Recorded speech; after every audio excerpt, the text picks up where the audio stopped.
اور مسیحی کالونیز کے اندر اپنے اپنے روایتی انداز سے منائی جاتی ہے، اور ہر شخص کوئی جسمانی طور پر، کوئی روحانی طور پر، جیسے بھی ہو، وہ اس کو اپنے طور سے مناتا ہے یا ہم مناتے ہیں۔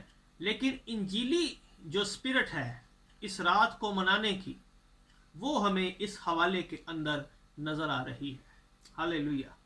اور لکھا ہے کہ جب یسوع مسیح پیدا ہوئے تو اس کو کپڑے میں لپیٹ کر مقدسہ مریم نے چرنی میں رکھ دیا، کیونکہ ان کے واسطے سرائے کے اندر جگہ نہ تھی۔ یہ بڑی حیران کن بات ہے، اور اس کی بیک گراؤنڈ بھی مقدس لوکا نے ہمیں دوسرے باب کے اندر پیش کی ہے کہ یہ سرائے کیا تھا، یہ سلسلہ کیا تھا۔ اور ہم جانتے ہیں کہ کیسر اگستس کے دور میں پہلی مردم شماری کی گئی، اور سب لوگ نام لکھوانے کے لیے اپنے اپنے آبائی شہروں میں گئے، اور مقدس یوسف اور مقدسہ مریم یہ دونوں داؤد کے شجرہ نسب سے اور ان کے شجرہ نسل سے تھے، لہٰذا یہ دونوں بھی داؤد کے شہر میں نام لکھوانے کے لیے آئے ہیں۔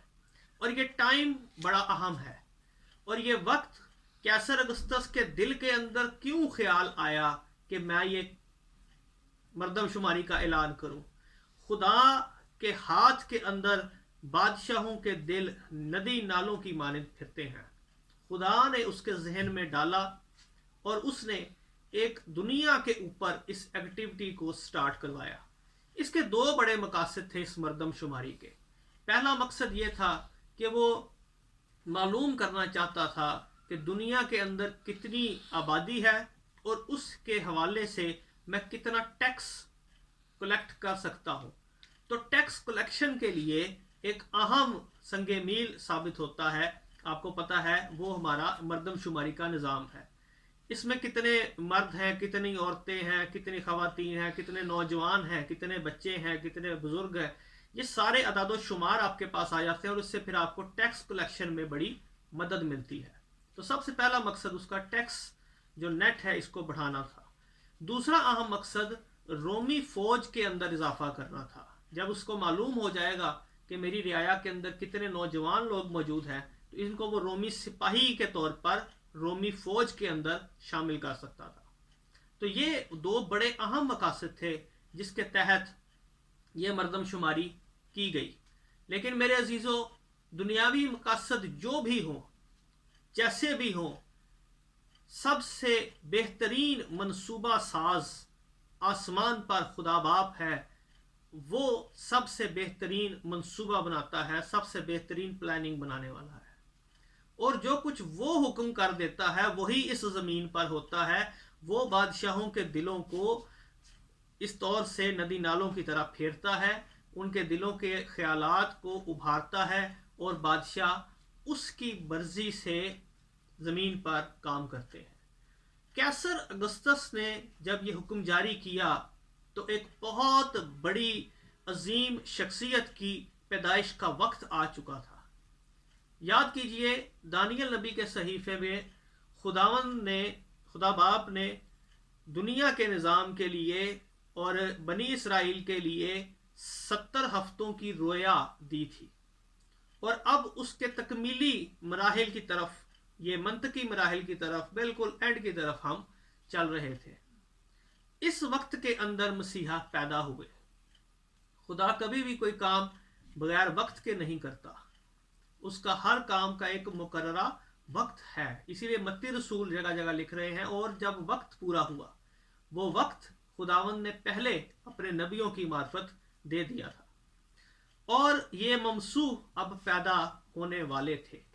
اس ممسوح نے کہاں پیدا ہونا تھا، یہ بھی خدا نے اپنے نبی کے وسیلہ سے میکا کی کتاب اس کے 5ویں باب کی 2-4 آیت کے اندر بتا دیا تھا کہ میں اپنے ممسوح کو پیدا کہاں پر کروں گا۔ اور یہ سب باتیں مل ملا کر اس پوائنٹ کی طرف آ رہی تھی کہ ممسوح اس دنیا کے اندر آنے والا تھا، مسیح پیدا ہونے والے تھے۔ لہٰذا جب یہ سب باتیں ملی، ان سب باتوں کا اکٹھ ہوا، اور اس وقت کیسر اگستس نے اعلان کیا، اور ناصرت سے چلتے ہوئے یوسف اور مریم مقدسہ لکھا ہے کہ وہ حاملہ تھی، یہ دونوں چلتے ہوئے قافلے کی صورت میں آئے یا خاندانی صورت میں آئے، جیسے بھی یہ لوگ بیت لحم کی طرف روانہ ہو گئے۔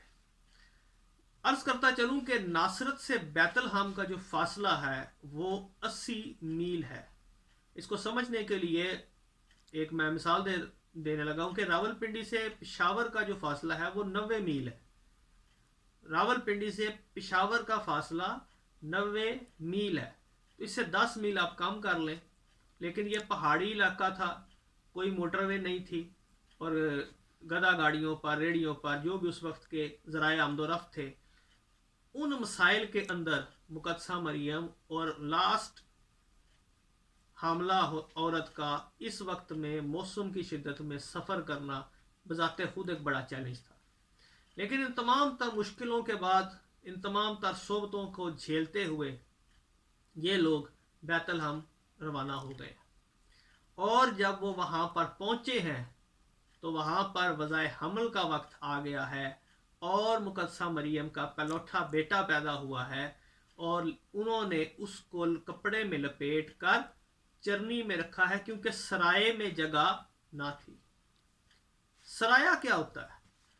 سرائے اس دور میں ایک عارضی ہوٹل، ایک عارضی قیام گاہ تھی، اور اس کے ساتھ کیونکہ وہاں پر جو چرنی ہوتی تھی، وہاں پر جانوروں کو کھانا کھانے کی ان کی جگہ تھی۔ یہ آج کل کی آپ کہہ لیں کہ پارکنگ تھی، کیونکہ گاڑیاں تو اس وقت تھی نہیں، گدے گاڑیاں، گھوڑے، یہ جو جانور تھے یہی ان کے ذرائع آمد و رفت ہوا کرتے تھے۔ تو ان جانوروں کو بھی باندھنا، ان کے خوراک کا انتظام کرنا، یہ اس وقت کا ایک سرائے کا انتظام تھا۔ سرائے کے اندر لوگ رہا کرتے تھے، باہر چرنی تھی، وہاں پر ان کے جانور بنتے تھے، اور ان کے کھانے کا جو استبل لگایا جاتا تھا وہاں پر۔ رش اتنا شدید تھا، اتنا زیادہ تھا، لوگوں کے لوگ گول کے گول وہاں پر جمع تھے، اور اس مقدس خاندان کو وہاں پر سرائے میں انسانوں کے ساتھ جگہ نہ ملی،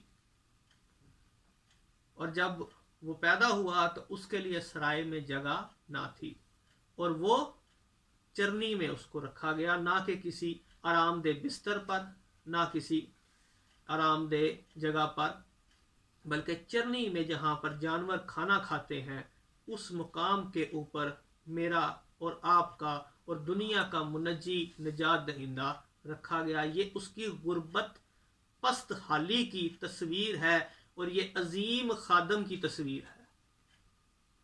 یہ وہ عظیم خادم ہے جو خدمت کے لیے آیا ہے، اور وہ چرنی میں رکھا گیا ہے۔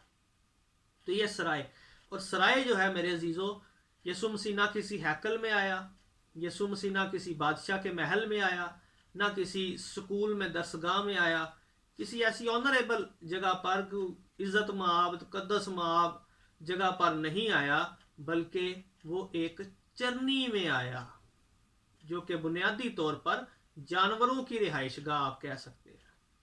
ایسی پست حالی، ایسی حقارت اس نے قبول کی، اور وہ خادم بن کر اس دنیا کے اندر آیا ہے۔ تو یہ وہ چرنی اور اس کے سرائے کا بیک گراؤنڈ ہے۔ سرائے سب کو ویلکم کرنے کی جگہ ہے، اس میں غریب بھی آتے ہیں، اس میں امیر بھی آتے ہیں، اور یہ قوموں، قبیلوں اور امتوں کے لیے اوپن وے ہے، کوئی بھی آ سکتا ہے اور یہاں پر رہ سکتا ہے۔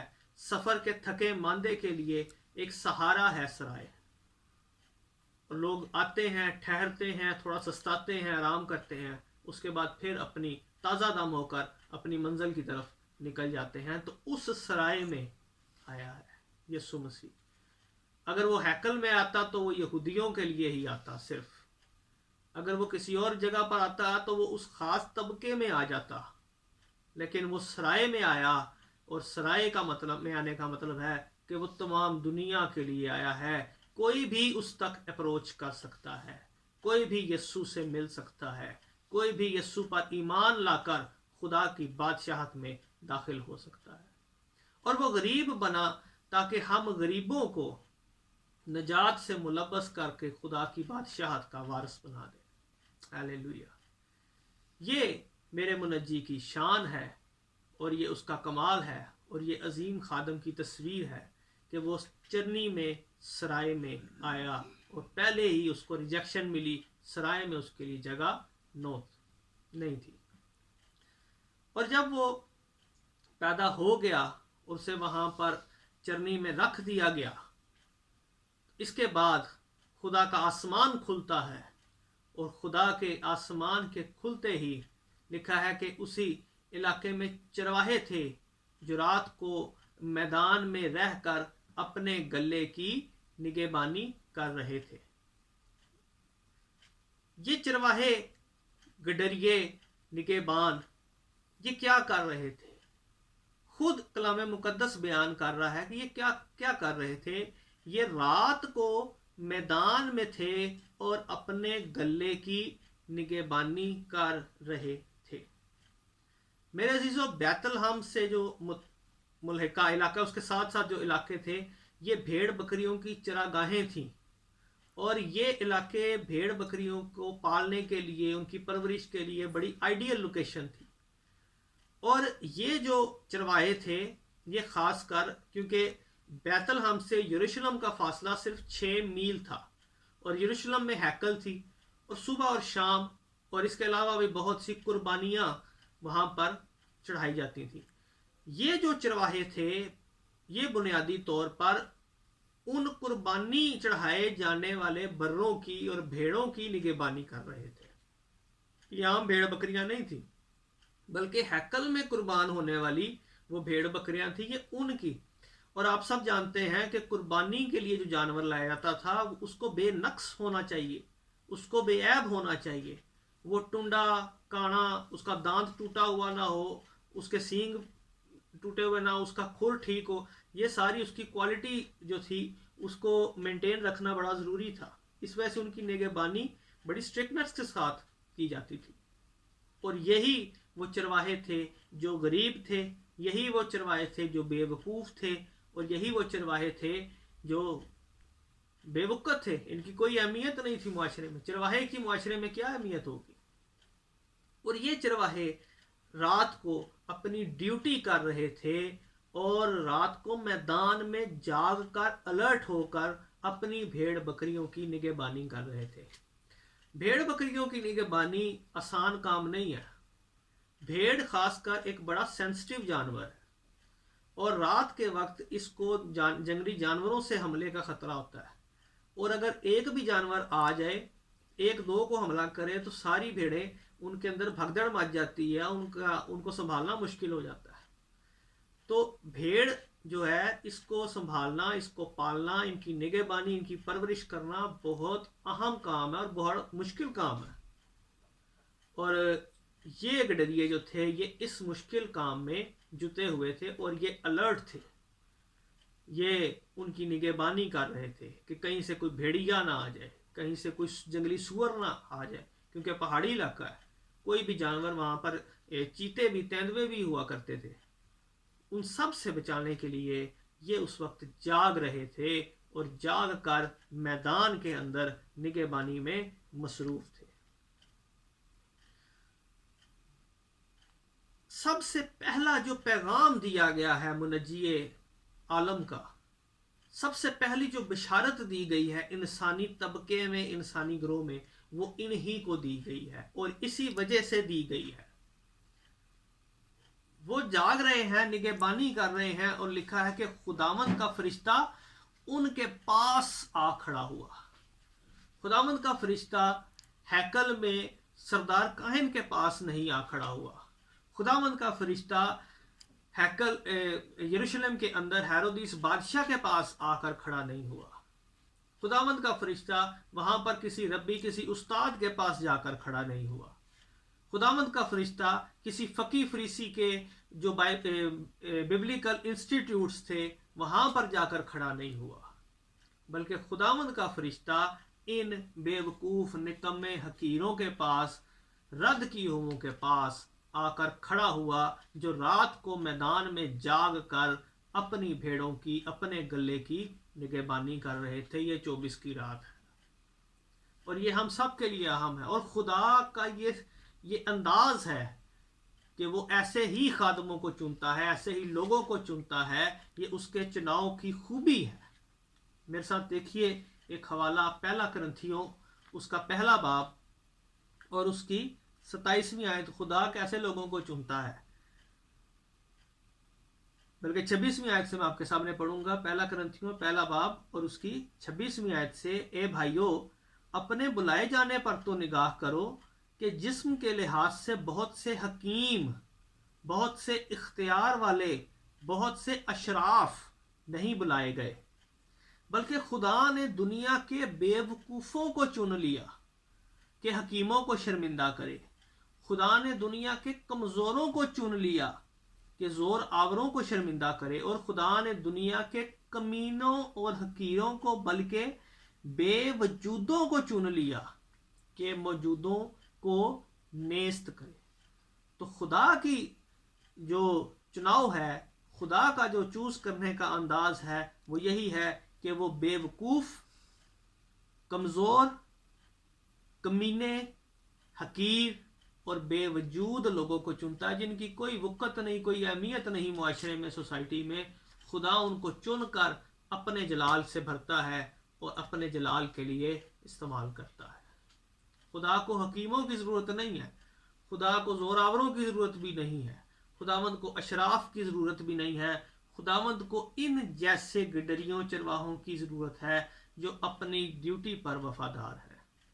آپ کی جو بھی ڈیوٹی پلیس ہے، اگر آپ وفاداری کے ساتھ وہاں پر کام کر رہے ہیں، خدا کا نور آپ کے چوگرد چمکے گا اور آپ اس کے جلال سے معمور ہو جائیں گے اور مسیح کی بشارت کے لیے تیار ہو جائیں گے۔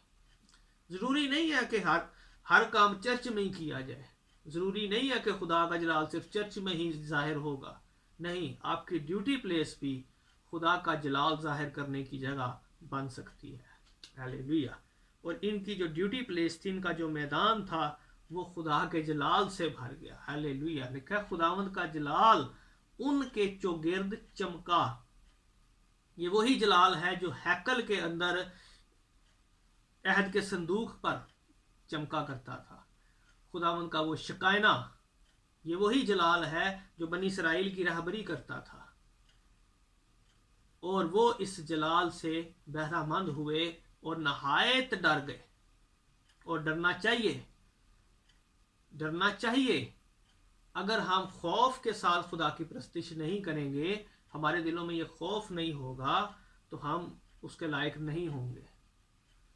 اور جب وہ خوف زدہ ہوئے، پہلے خوف زدہ ہوئے، انہوں نے کہا کہ شاید ہو سکتا ہے کوئی بری خبر ہو، کیونکہ خدا کا جلال چمکا ہے، روشنی ہوئی ہے، ایک فوق الفطرت واقعہ پیش آیا ہے، اس سے ان کی گھبراہٹ میں اضافہ ہوا۔ انہوں نے کہا شاید ہو سکتا ہے کوئی بری خبر ہو، لیکن یہ بری خبر نہیں تھی، بلکہ خداوند کا فرشتہ تھا، اور خداوند کے فرشتے نے سب سے پہلے ان کو کہا کہ ڈرو مت، ڈرو مت۔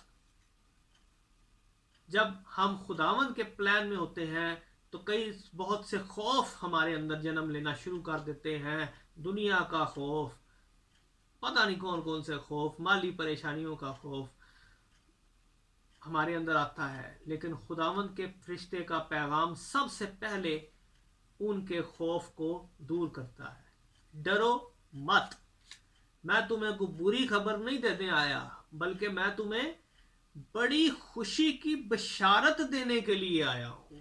بڑی خوشی کی بشارت، میں تمہیں خوشی کی بشارت نہیں بلکہ بڑی خوشی کی بشارت دیتا ہوں جو ساری امت کے واسطے ہوگی۔ اور میں کل دیکھ رہا تھا، میرے جو بائبل ہب ایک سافٹ ویئر ہے، اس کے اندر ہمیں پیرالل ورسز مل جاتی ہیں، کافی سارے جو ہمارے ورژنز ہیں بائبل کے، اس کے میں تقریباً 30 ورژنز میں نے دیکھا، وہاں پہ لکھا ہے ٹو آل دا پیپل، اور جو یونانی کے لیے یہاں پہ لفظ استعمال ہوا ہے وہ بھی ایک عام افراد کے لیے ہے کہ تمام لوگوں کے واسطے ہوگی۔ امت تو بالکل ہے، خداوند اسرائیل میں سے نجات یہودیوں میں سے ہے، ہمارا اس پر ایمان ہے، لیکن ترجمے میں اس کو یوں پڑھنا چاہیے کہ جو سارے لوگوں کے واسطے ہوگی، جو تمام لوگوں کے واسطے ہوگی۔ اور یہ 30 ورژنز میں نے دیکھا، وہاں پر پیپل یا نیشن کا کسی جگہ بھی ذکر نہیں ہے۔ تو میں بڑی خوشی کی بشارت دیتا ہوں جو سب لوگوں کے واسطے ہوگی. یہ سب لوگوں کے لیے ہے, یہ کسی خاص کے لیے نہیں ہے, یہ کسی خاص طبقے کے لیے, گروہ کے لیے نہیں, بلکہ سب کے لیے ہوگی کہ آج 24 کی رات کو, ہیلیلویا, داؤد کے شہر میں تمہارے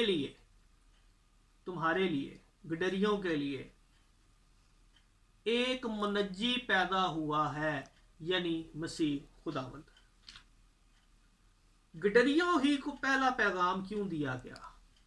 اس کے بعد یہودیوں کے لیے, اس کے بعد ہم سب کے لیے ہے. لیکن گڈریوں کی خاص پیغام اس لیے ہے, اس کی 2 وجوہات ہیں.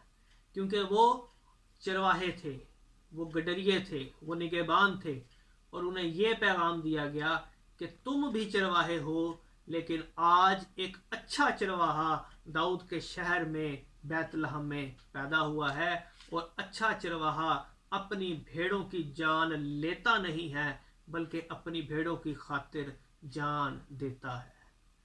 تو وہ اپنی بھیڑوں کی خاطر جان دینے والا چرواہا آج داؤد کے شہر میں پیدا ہوا ہے. یہ پیغام ہے. دوسری اہم وجہ جو گڈریوں کو دی گئی کہ وہ, میں نے آپ کو عرض کیا کہ وہ ہیکل کے لیے, قربانی کے لیے برے, ان کی پرورش, ان کی نگہبانی کر رہے تھے, اور ان کو ہیکل میں پیش کر رہے تھے بطور قربانی کے. تو ان کو پیغام دیا گیا کہ تم تو ہیکل کے اندر یہ بھیڑ بکریاں ان کی نگہبانی کر رہے ہو, لیکن آج داؤد کے شہر میں خدا کا برہ جو جہان کا گناہ اٹھا لے جاتا ہے وہ پیدا ہوا. اس لیے تمہارے لیے بڑی خوشی کی بشارت ہے. تو نمبر 1, وہ خود چرواہے تھے, لیکن اچھا چرواہا پیدا ہوا, اور وہ بروں کی نگہبانی کر رہے تھے, اچھا کام کر رہے تھے, لیکن اس سے بھی اچھا کام یہ ہوا کہ خدا نے اپنا برہ اس دنیا کو دیا, اور اس کی پہلی بشارت ان گڈریوں کے سپرد کی گئی. ہیلیلویا. خدا کا برہ چرنی میں آیا ہے جو ابدی, دائمی اور حتمی قربانی ہے. فرشتے کون ہیں؟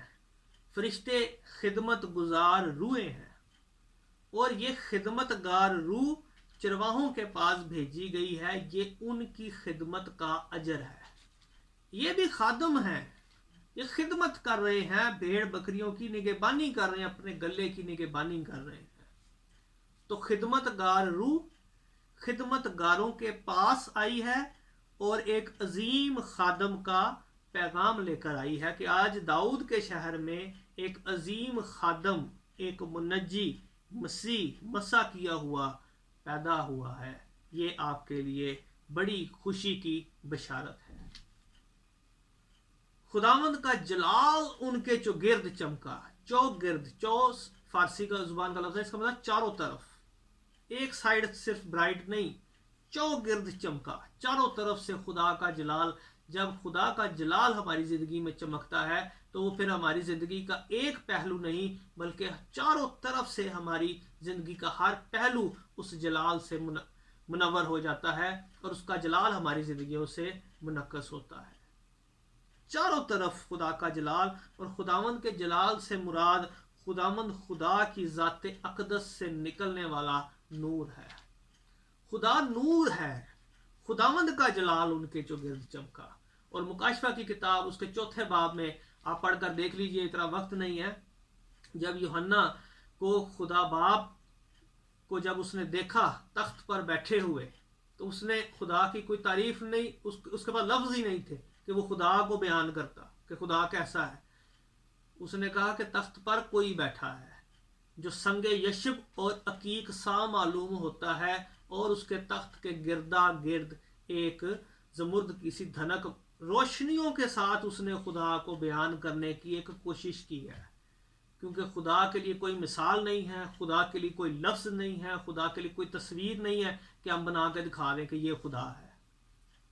خدا نور ہے, خدا روشنی ہے, اور اسی نور کے خداوند کے جلال سے مراد خداوند کی ذات اقدس سے نکلنے والا وہ نور ہے جو آج ان کے چوگرد چمکا ہے, جو رات کو جاگ کر میدان میں اپنے گلے کی نگہبانی کر رہے تھے. ہم سب کہیں نہ کہیں خدمت کر رہے ہیں, کلیسیا میں, چرچ میں, خاص کر اپنی کمیونٹی میں, اپنی فیملی میں جہاں بھی آپ جاگ کر ذمہ داری کے ساتھ اپنی ڈیوٹی کو پرفارم کر رہے ہیں، وہی آپ کا میدان ہے، وہی آپ کا ایریا ہے، اس کے اندر وفاداری کے ساتھ، تابع داری کے ساتھ خدمت کیجئے، خداوند کا جلال آپ کی زندگی میں بھی چمکے گا، آپ بھی اس آسمانی ماحول میں آ جائیں گے۔ اور جیسے ہی یہ بشارت دی گئی، یکا یک لکھا ہے، یکا یک فوراً آسمان سے ایک بڑی گروہ، ایک آسمانی لشکر خدا کی حمد کرتی ہوئی اور یہ کہتی ہوئی ظاہر ہوئی کہ عالم بالا پر خدا کی تمجید ہو، زمین پر ان آدمیوں میں جن سے وہ راضی ہے صلح۔ ہیلیلویا! یہ صلح کا گیت گا رہے تھے، یہ عالم بالا کی تمجید، جو فرشتے عالم بالا پر خدا کو قدوس قدوس قدوس رب الافواج کہتے ہیں۔ ہیلیلویا! اب وہ آسمان زمین پر اتر آیا ہے، کیونکہ چرنی میں خدا کا بیٹا پیدا ہوا ہے، ابن یہوہ پیدا ہوا ہے، ابن مریم نے جنم لیا ہے، روح القدس کی قدرت سے پیدا ہونے والا مولود مقدس چرنی کے اندر پڑا ہوا ہے، اور فرشتے اس کا گیت گا رہے ہیں۔ یہ کیسی شخصیت ہے کہ فرشتے جس کا گیت گا رہے ہیں کہ زمین پر ان آدمیوں میں جن سے وہ راضی ہے صلح۔ لمبا مضمون ہو جائے گا، رومیوں کے نام خط پڑھ لیجئے، ہم کس طرح سے خدا سے دور تھے، ہماری خدا کے ساتھ کیسی دشمنی تھی، لیکن اب یسوع مسیح کے وسیلہ سے ہماری اور خداوند کی صلح ہو گئی ہے۔ ہیلیلویا! یہ اسی بات کی طرف اشارہ تھا، اسی بات کا اعلان تھا کہ یہ جو بادشاہ آیا ہے، یہ جو خادم آیا ہے، یہ خدا کی اور زمین پر رہنے والے انسان کی، جس سے خدا راضی ہوگا، اس کی صلح ہو جائے گی، اور اس تمام بات کے لیے، اس منصوبے کے لیے عالم بالا پر خدا کی تمجید ہو۔ پیغام دینے کے بعد، حمد کرنے کے بعد، یہ فرشتے ان کے پاس سے آسمان پر چلے گئے۔ چرواہوں کے اندر حیرت کی انتہا، چرواہوں کے اندر خوشی کی ایک لہر دوڑ گئی، اور انہوں نے فوری طور پر ایک فیصلہ کیا۔ یاد رکھیے، اگر اس میں ڈیلے کریں گے تو شکوک و شبہات آئیں گے۔ یسوع مسیح کے پاس آنے میں کبھی دیر مت کیجیے، ہو سکتا ہے کہ یہ وقت شیطان کے ہتھے چڑھ جائے، وہ آپ کو اور باتوں میں الجھا دے گا۔ انہوں نے بہانہ نہیں بنایا کہ ابھی رات ہے، ابھی ٹھنڈ ہے، صبح جائیں گے، دیکھتے ہیں، کچھ کرتے ہیں۔ انہوں نے کوئی ایسا عذر یہاں پر نظر نہیں آتا، بلکہ جلدی ہے۔ وہاں پر انہوں نے فوری طور پر ایک فیصلہ کیا، جیسے ہی بشارت دی گئی ہے، جیسے ہی پیغام سنا ہے، انہوں نے فوری طور پر آپس میں ایک مشورہ کیا ہے، آؤ بیت الحم تک چلیں، یہ بات جو ہوئی ہے جس کی خداوند نے ہم کو خبر دی ہے، دیکھیں۔ یہ آسمانی میڈیا سے خبر آئی ہے، جیو پہ پٹی نہیں چلی، نہ دنیا نیوز کے صحافی وہاں پہ گھوم رہے تھے کہ کون یہاں پہ پیدا ہو گیا، کیا ہوا ہے۔ نو، آسمان سے خداوند نے خبر دی ہے۔ ہیلیلویا! آسمان سے آسمانی میڈیا آیا ہوا، اور آسمانی میڈیا نے ان کو یہ خبر دی ہے کہ آج داؤد کے شہر میں تمہارے لیے ایک منجی پیدا ہوا ہے، یعنی مسیح خداوند۔ انہوں نے کہا چلیں دیکھیں۔ جب ہم سن لیتے ہیں تو مسیح کو دیکھنا بہت ضروری ہوتا ہے۔ ہیلیلویا! اور مسیح کو دیکھنا بہت مبارک حالی کی بات ہے، اور اس کے لیے سٹیپس لینے پڑتے ہیں، جیسے انہوں نے سٹیپس لیے۔ انہوں نے سب کچھ چھوڑا، اپنی ذمہ داری جو وہ کر رہے تھے، کسی کو جگایا، کسی کو جو بھی ارینجمنٹ کیا، فوری طور پر یہ اسی وقت چلے گئے۔ اور فرشتے نے ان کو 2 نشان دیے تھے۔ یہ 2 نشان بڑے اہم ہیں۔ پہلا نشان عام سا ہے، لیکن دوسرا بڑا اہم ہے، لیکن عجیب بھی ہے۔ پہلا نشان اس نے دیا کہ نشان یہ ہے کہ تم اس بچے کو کپڑے میں لپٹا۔ دوسرا نشان چرنی میں پڑا ہوا پاؤ گے۔ پہلا نشان تو ٹھیک ہو گیا کہ بچہ ہے تو ظاہر کپڑے تو اس کو لپیٹتے ہی ہیں، بچے کو کوئی نہ کوئی تو کپڑا لپیٹنا ہی تھا، اس کو ایسے تو نہیں چھوڑ دینا تھا، تو کپڑے میں تو لپٹا ہوا ہو گیا۔ یہ کیونکہ نشان بڑا ضروری تھا کہ بچہ پیدا ہوا ہے، اس کی نشانی کیا ہے، کون سا بچہ، ہم کس کو کہیں گے کہ تو یا بھائی جس کی بات۔ تو دوسرا نشان اس کو دیا گیا کہ تم ایک بچے کو کپڑے میں لپٹا اور چرنی میں پڑا ہوا پاؤ گے کہ چرنی میں بچہ نہیں رکھا جاتا تھا. چرنی میں بچہ رکھنے کی جگہ نہیں تھی. چرنی میں ایک ہی بچہ پڑا ہوا پاؤ گے اور وہی بچہ منجی ہے, مسیح خداوند ہے. ہیلیلویا. یہ عجیب بات ہے, یہ غریب بات ہے, لیکن یہی خداوند کی مرضی ہے. اور میرے ساتھ دیکھیے فلپیوں کے نام خط, وہاں پر اس کی تصویر دی گئی ہے کہ یہ کیا سلسلہ ہے. چرنی میں نے آپ کو پہلے بتا دیا کہ کس حال کو ظاہر کرتی ہے, یہ غربت کو ظاہر کرتی ہے. فلپیوں کے نام خط اس کا 2 باب اور اس کی 6 آیت سے اس میں لکھا ہے, اس نے, یسوع مسیح نے, اگرچہ خدا کی صورت پر تھا, وہ خدا تھا, خدا کے برابر ہونے کو قبضے میں رکھنے کی چیز نہ سمجھا. قبضہ گروپ نہیں تھا, چھوڑنا, دینا. خدا کے برابر ہونے کو قبضے میں رکھنے کی چیز نہ سمجھا, بلکہ اپنے آپ کو خالی کر دیا اور خادم کی صورت اختیار کی اور انسانوں کے مشابہ ہو گیا. خدا نے خادم کی صورت اختیار کی. یہ وہ عظیم خادم ہے. آج ہم اپنے نام کے ساتھ بڑا شرف سمجھتے ہیں, تالیاں بجائیں گے, خداوند کے عظیم خادم آ گئے. اس عظیم خادم کو دیکھیے جو چرنی میں آیا ہے. یہ عظیم خادم ہے. اس نے اپنے آپ کو خالی کر دیا, خادم کی صورت اختیار کی اور انسانوں کے مشابہ ہو گیا اور انسانی شکل میں ظاہر ہو کر اپنے آپ کو پست کر دیا. آگے نہیں پڑھوں گا, گڈ فرائیڈے کا میسج شروع ہو جائے گا. بہرحال یہ چرنی اس کا پہلا ڈیرا ہے, اور ڈاربی نے اس کی بڑی پیاری تفسیر کی ہے کہ پہلی دفعہ وہ چرنی میں جب پیدا ہوا ہے اور زندگی کا خاتمہ اس نے صلیب پر کیا ہے. چرنی سے لے کر صلیب تک یسوع مسیح کے لیے سر دھرنے کی کہیں جگہ نہ تھی. یہ وہ عظیم خادم ہے جس کے ہم پیروکار ہیں. اور وہ خادم تھے جو رات کو میدان میں جاگ کر اپنے گلے کی نگہبانی کر رہے تھے. تو خدا کا خادم چرنی میں پڑا ہوا پاؤ گے. جیسے ہی انہوں نے یہ پیغام سنا, ان کے قدموں میں جنبش آئی, ان کے دلوں میں ایک گرمی آئی, اور انہوں نے فوراً یہ سفر طے کیا. اور وہ ساتھ ہی ملک کا علاقہ تھا, یسوع مسیح کے پاس ہی, اور علماء کرام کے مطابق تقریباً یہ 1 کلومیٹر کا فاصلہ تھا. انہوں نے جلدی سے وہ دیکھا, اور جو نشان ان کو دیا گیا تھا انہوں نے جا کر ویسا ہی پایا. لیکن انہوں نے جلدی سے جا کر مریم اور یوسف کو دیکھا اور اس بچے کو چرنی میں پڑا ہوا پایا. اور انہیں دیکھ کر وہ بات جو اس لڑکے کے حق میں ان سے کہی گئی تھی مشہور کی. یعنی انہوں نے بشارت دی, جو پیغام ان کو ملا انہوں نے وہ مشہور کی, اور انہوں نے بشارت دی کہ ہاں ہمارے پاس فرشتے آئے, ہم نے خداوند کا جلال دیکھا, ہم نے فرشتوں کی کوائر دیکھی, ہم نے خداوند کے فرشتوں کو حمد کرتے ہوئے زمین پر صلح کا پیغام پھیلاتے ہوئے دیکھا, اور ہم نے موعودہ مسیح کی, منجی مسیح کی بشارت کو سنا اور اپنی آنکھوں سے دیکھا ہے. یہ گواہی, یہ مشہوری یہ چرواہے کر رہے تھے, یہ کوئی تھیولوجینز نہیں تھے.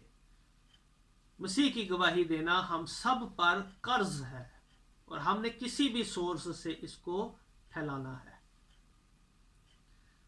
اور سب سننے والوں نے ان باتوں پر جو چرواہوں نے ان سے کہیں تعجب کیا. حیران کن بات ہے, اور تعجب کرنا یہ مسیح کی پیدائش کا جب بھی ذکر ہوگا یہ تعجب خیز ہی ہے. سب سے پہلا رد عمل تعجب ہی ہمیں ملتا ہے. لکھا, مگر مریم ان سب باتوں کو اپنے دل میں رکھ کر غور کرتی رہی. اور میں کیتھولک بائبل میں اس کو اسٹڈی کر رہا تھا, وہاں پہ لکھا ہے کہ مقدسہ مریم نے ان باتوں کو حفظ کر لیا اور وہ ان باتوں پر غور کرتی رہی. کیا پیارا کردار ہے, کیا خوبصورت کردار ہے.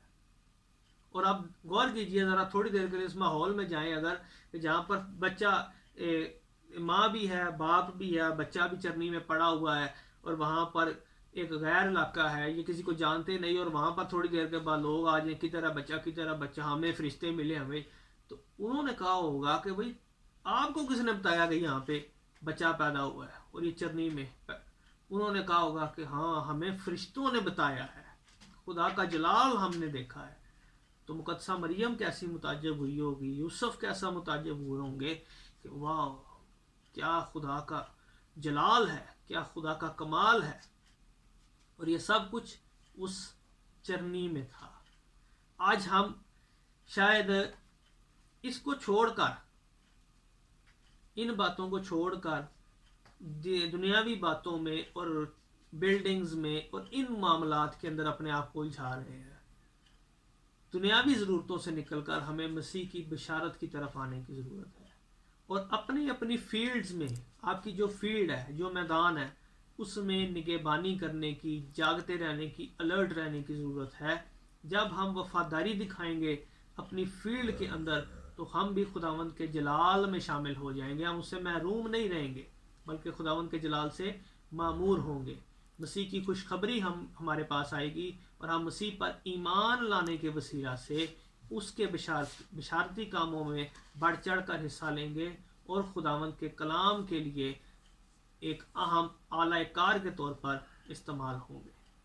اور چرواہے جیسا ان سے کہا گیا تھا ویسا ہی سب کچھ سن کر، دیکھ کر خدا کی تمجید اور حمد کرتے ہوئے لوٹ گئے۔ پرستش کا ایک دریا ان کے اندر سے جاری و ساری ہو گیا۔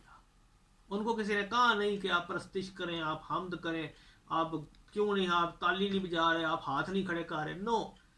جب ان کے اندر ایک بشارتی سچائی ہوگی، جب ان کے اندر خدا کا جلال ہوگا، جب وہ اپنے آنکھوں سے، اپنے کانوں سے مسیح کا تجربہ حاصل کر لیں گے، تو پھر ان کے اندر سے پرستش اور حمد اور خدا کی تمجید کے سوتے خود بخود پھوٹنا شروع ہو جائیں گے۔ اور یہی وہ کرسمس ہے میرے عزیزو۔ 24 کی رات کو اگر پرستش نہیں ہے، 24 کی رات کو اگر خدا کا جلال نہیں ہے، 24 کی رات کو آسمانی ماحول نہیں ہے، تو کوئی 24 کی رات نہیں ہے۔ آپ جیسے مرضی اس کو منائیں، لیکن 24 کی رات منانا ہی کیسے ہے، یہ آپ کو لوکا کی انجیل 2 باب کی 7 سے 20 آیت تک بتا دیا گیا ہے۔ اگر آپ نے آسمانی ماحول کا ذائقہ نہیں چکھا اور کرسمس کیک کھا لیا ہے، اور آپ نے صلیب کا پیغام پر غور نہیں کیا، کرسمس ٹری سجا لیا ہے، اور زندگی کی روٹی کے بارے میں آپ نے کوئی غور نہیں کیا اور کیک کھا لیا ہے، تو پھر میرے عزیزو یہ کرسمس نہیں ہے، یہ کھانے پینے کا کوئی تہوار ہے۔ اور کرسمس لائٹس آپ نے سجائی ہیں، لیکن خدا کا یہ جلال، یہ روشنی آپ کی زندگی میں نور بن کر نہیں آئی، تو کوئی کرسمس نہیں ہے۔ اور جیسے فرشتے خدا کی تمجید کر کے آسمان کو لوٹ گئے، ویسے ہی یہ چرواہے خدا کی تمجید اور حمد کرتے ہوئے واپس لوٹ گئے۔ یسوع مسیح کے پاس آنے والے ہر شخص کو خدا کی تمجید، پرستش، شکر گزاری کرنی چاہیے، کیونکہ خداوند نے دنیا سے ایسی محبت رکھی ہے کہ اس نے اپنا اکلوتا بیٹا بخش دیا ہے، تاکہ ہم سب اس پر ایمان لا کر ہمیشہ کی زندگی پائے۔ آپ سب کو کرسمس بہت بہت مبارک ہو۔ آمین۔